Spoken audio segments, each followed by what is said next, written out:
Nel momento in cui si entra in classe, se c'è il distanziamento del metro tra gli alunni e i 2 metri con l'insegnante, si può abbassare la mascherina e seguire la lezione. In fila in entrata con la mascherina, dispositivo di protezione che dovrà essere tenuto anche in atrio, dove sarà consentito sostare non più di 15 minuti. Una volta in classe, distanziati di almeno 1 metro, la mascherina si potrà togliere. Sono le linee guida del Ministero.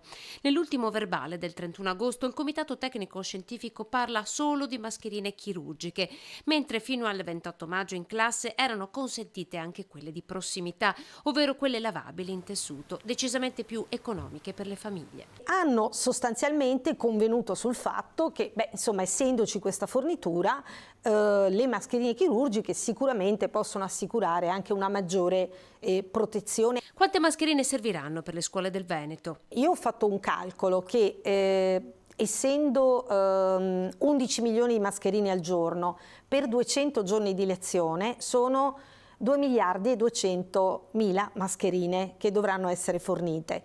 Quindi le scuole hanno quasi tutte dal 27 di agosto hanno cominciato ad avere una prima fornitura che può coprire una settimana, un mese, a seconda questo del numero di studenti. La fornitura dovrebbe arrivare in maniera scadenzata durante tutto l'anno, questa è la promessa del governo. La mascherina dovrà essere indossata anche a ricreazione. Noi abbiamo consigliato alle scuole, ovviamente secondo la logistica che poi ogni scuola ha, di differenziare anche le ricreazioni. La merenda potrà essere portata da casa e non dovrà essere necessariamente confezionata. Assolutamente no, non c'è nulla di questo tipo.